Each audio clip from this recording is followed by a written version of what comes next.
The closed-minded story of genocide. Imagine having your everyday life stripped away from you in the blink of an eye. Just seriously think about that for a second. It's awfully crazy to think about, but it has certainly happened. Genocide has changed the lives of innocent people for the worse too many times throughout history. Now, what exactly is genocide? Genocide is the deliberate killing of a large group of people, especially those of a particular ethnic group or nation. A genocide can also be defined as the systematic destruction of a national, ethnic, racial, or religious group. The most well-known genocide throughout history is the Holocaust, which occurred during World War II. The German Nazis, led by their dictator Adolf Hitler, decided that Jewish people should be persecuted and killed simply for being different. He decided that they were a weaker race, which is simply not true. It is truly scary to put a closed-minded person in power. The children's books Hidden and The Cats in Krasinski Square are both set in the Holocaust, but there were also many other major genocides, which I will briefly talk about later. Why genocide? But why does genocide occur? One of the primary causes of genocide is due to people being closed-minded. Genocide spawns off of the idea of being closed-minded simply in the fact that people will kill one another solely because they are different than they are. In the children's books that I picked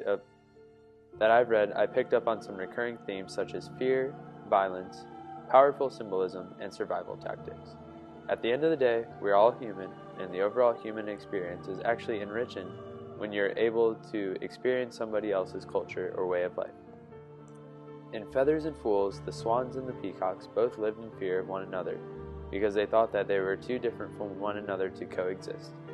Life is truly better when you're able to work together because at the end of the day, the swans and peacocks weren't much different from one another at all, which is evident at the end of the story. The hatchlings stumble towards one another and decide that they both have feathers, 2 legs, a head, and 2 eyes.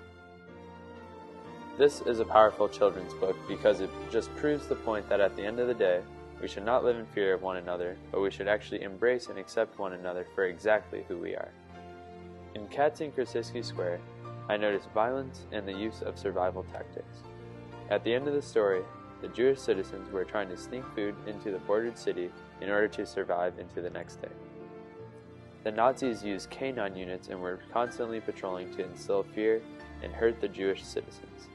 In order to distract the canine units and sneak the food into the city, the Jewish citizens were clever by letting a ton of cats loose out of their food baskets, which helped them to survive.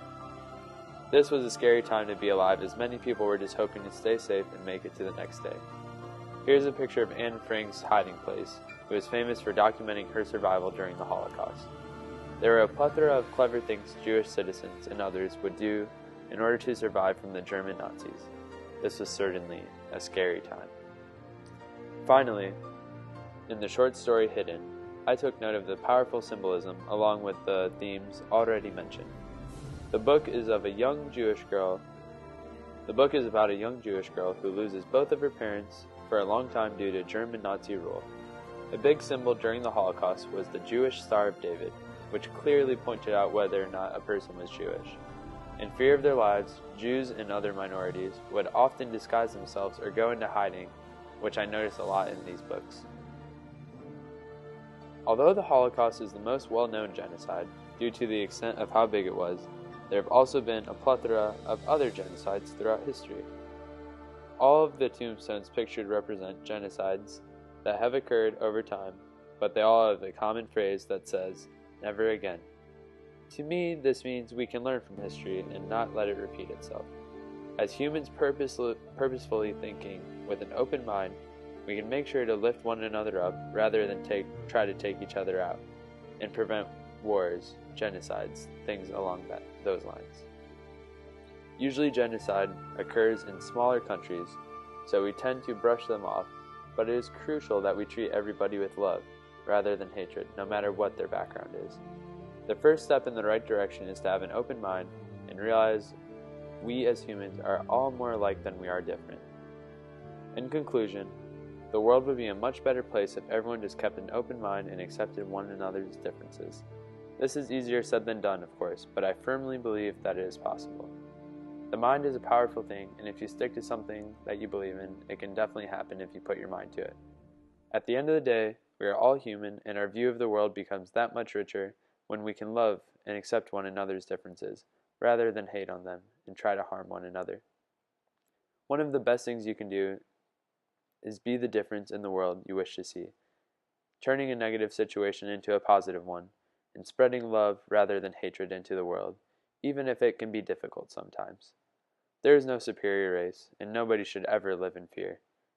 It is easy to judge a book by its cover, but if you take the time to really appreciate somebody for who they truly are, the rewards are limitless. Thank you, and I hope that you can incorporate or keep the simple idea of being open-minded to everybody that you see in your everyday lives. You can have a major impact in the world, so make sure to make it a positive one and lift others up rather than put them down. Thank you.